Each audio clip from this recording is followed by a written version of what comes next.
Multitech institute में आप सबका फिर से बहुत बहुत स्वागत है। और आज का जो हमारा टॉपिक है वो लैपटॉप एडाप्टर का टॉपिक है। आज मैं आपको बताऊंगा कि लैपटॉप के एडाप्टर में अगर कोई फॉल्ट आता है तो उस सर्किट को आप किस तरीके से रिपेयर कर सकते हैं और इस सर्किट को किस तरीके से डिजाइन किया जाता है, उस सर्किट के बारे में भी मैं आप लोगों को बताऊंगा कि इसकी सर्किट स्कीमेटिक डायग्राम अगर नहीं है, अगर किसी बोर्ड का एडाप्टर का आप चाहते हैं कि स्कीमेटिक को डिजाइन करना तो अपने अकॉर्डिंग भी उस सर्किट को बना सकते हैं। आज मैं उसी टॉपिक के बारे में बात करने वाला हूँ। तो सबसे पहले तो यहाँ पर हम लोग बात करेंगे, 2 पॉइंट यहाँ पर हमने लगा दिया।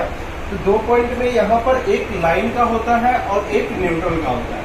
2 यहाँ पर स्विच है, एक लाइन होता है और एक न्यूट्रल होता है। तो जिसमें यहाँ पर हमने क्या कर दिया है, एक फ्यूज लगाया है यहाँ पर,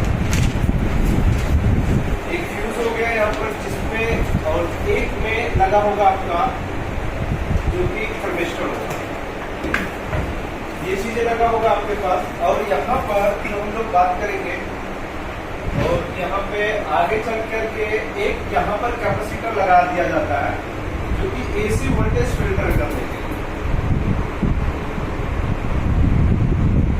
एसी वोल्टेज फिल्ट्रेशन के लिए यहाँ पर एक कैपेसिटर लगाया जाता है। जो कि अगर यहाँ पर बात करते हैं, देखिए मन में आपके पास एक क्वेश्चन भी आ रहा होगा यहाँ पे कि यहाँ पर नॉन पोलराइज कैपेसिटर क्यों लगाते हैं और पोलराइज कैपेसिटर क्यों नहीं लगाते। तो इसके पीछे रीजन होता है क्योंकि डीसी जो होता है सप्लाई में ज्यादातर देखे होंगे कि नॉन पोलराइज भी और पोलराइज कैपेसिटर ही यूज किया जाता है, बाकी नॉन पोलराइज भी यूज होता है उसमें डीसी में। लेकिन एसी में कभी भी जो यूज होता है वो नॉन पोलराइज कैपेसिटर ही यूज किया जाता है, क्योंकि नॉन पोलराइज कैपेसिटर जितना जल्दी अपने आप को वो चार्ज करता है उतना ही जल्दी अपने आप को क्या करता है, डिस्चार्ज भी करता है। और पोलराइज कैपेसिटर के अंदर ये होता है कि पहले अपने आप को चार्ज को क्या करता है, अपने पास स्टोर करता है, देन उसके बाद ही वो फिल्टर करना स्टार्ट करता है। तो उस कंडीशन में ये कैपेसिटर यहाँ पर क्या हो सकता था, फॉल्ट हो सकता है, इसीलिए यहाँ पर इस चीजों को लगाया नहीं जाता है। और यहाँ पर हम बात करें तो ये अपना है फ्यूज, जो कि ये फ्यूज लगा होता है, और ये आपका है थर्मिस्टर। थर्मिस्टर में आप लोग जानते हैं यहाँ पर एक लगा होता है एनटीसी, यहाँ पर एनटीसी लगाया जाता है यानी नेगेटिव टेम्परेचर कोएफिशिएंट। और यहाँ पर जब हम बात करेंगे तो यहाँ पर आगे चल करके 2 कॉइल लगाए जाते हैं। यहाँ पर देखेंगे तो यहाँ पर एक डुअल कॉइल होगा जो कि इस तरीके से कॉइल यहाँ पर लगाया जाता है, और यहाँ पे इस तरीके से ये कॉइल हमने दोनों साइड में लगा दिया है।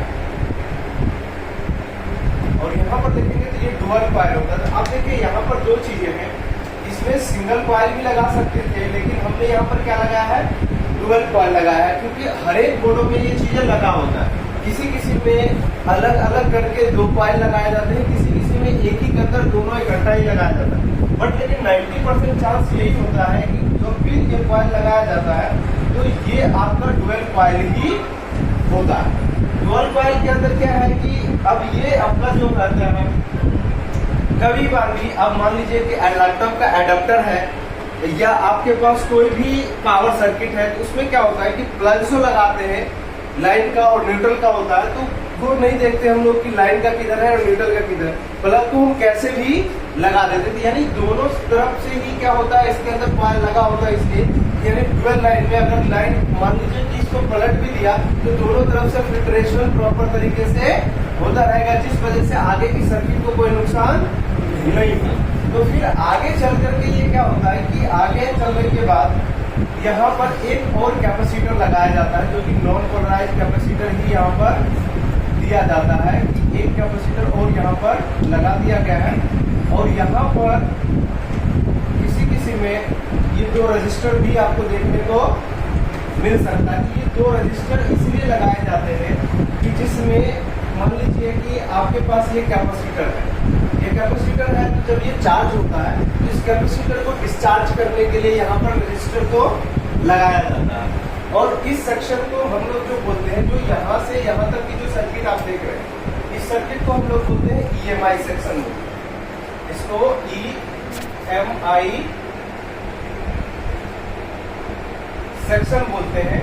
जो कि अगर आप शॉर्टकट में चाहे हो तो आप चेक कर सकते हो कि आगे EMI सेक्शन को किस तरीके से नोट करेंगे, वो चीजें मैं आपको बता देता हूँ अभी। यहाँ पर देखेंगे थोड़ा सा ज्यादा बड़ा हो जाएगा, तो यहाँ पर एक हमने डायोड लगा दिया है, जो कि ये जो डायोड होगा वो ब्रिज डायोड होगा। कौन सा डायोड होगा?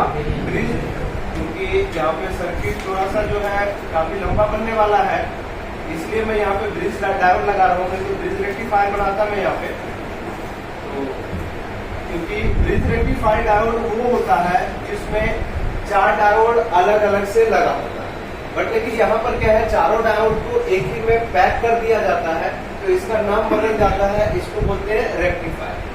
क्या बोलते हैं? रेक्टिफायर, यानी ब्रिज डायोड है ये, और उसमें बोलते हैं ब्रिज रेक्टिफायर डायोड, जिसमें अलग अलग लगा होता है, तो इसको क्या बोलते हैं? Bridge diode. अब यहाँ पर जो होता है कि एक मान लीजिए यहाँ पर एक पॉइंट लगा हुआ है, और एक यहाँ पर भी मैं एक पॉइंट दे देता हूँ। जैसे कि आप लोग जानते हैं कि ब्रिज डायोड के बारे में आप लोग पढ़े ही होंगे, और यहाँ पे 4 पिन के डायोड के बारे में आपको पढ़ाया गया होगा, क्योंकि देखिए सभी का अपना अपना होता है कि कोई आदमी इसको ब्रिज रेक्टिफायर भी बोलते हैं, तो बट फिर आपका डिपेंड करता है कि आप किस तरीके से इसको प्रेजेंट करते हैं।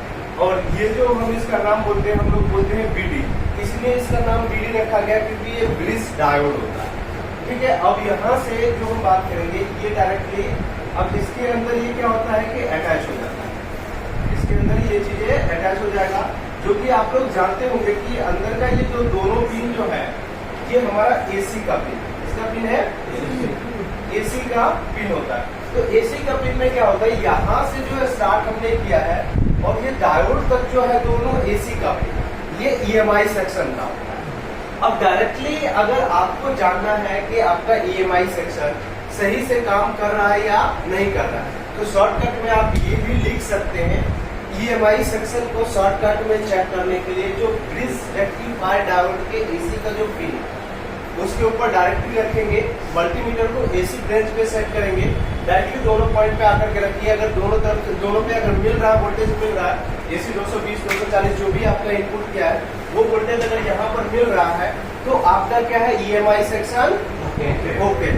यदि EMI सेक्शन आपका ओके नहीं है, तो इसमें देखिए कुछ कॉमन मेजर कंपोनेंट्स होते हैं जो सबसे ज्यादा खराब होते हैं, यानी फॉल्ट, जो कि हम इसमें सबसे ज्यादा अगर जो हम बात करेंगे इसके अंदर, तो सबसे ज्यादा खराब होने वाला ये देख रहे हैं आपके पास, ये थर्मिस्टर सबसे ज्यादा ये खराब होता है, या आपका ये फ्यूज खराब होगा।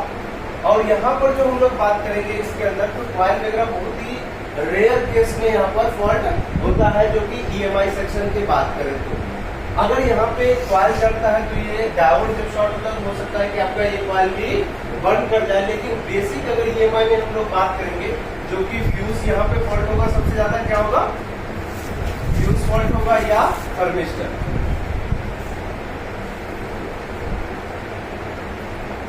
थर्मिस्टर फॉल्ट होगा, तो इन दोनों चीजों में से कोई भी एक चीजें क्या होगा, आपका फॉल्ट होगा। अब यहाँ से जो हम लोग बात करेंगे, अब क्या होता है कि अब ये एसी तो इनपुट यहाँ से कर लिया, तो यहाँ से क्या होता है, ये जो पॉइंट होता है वो डीसी का होता है, ये पॉइंट जो होता है वो किसका होता है, डीसी का होता है। तो यहाँ से जैसे ये सप्लाई निकालेगा, और ये भी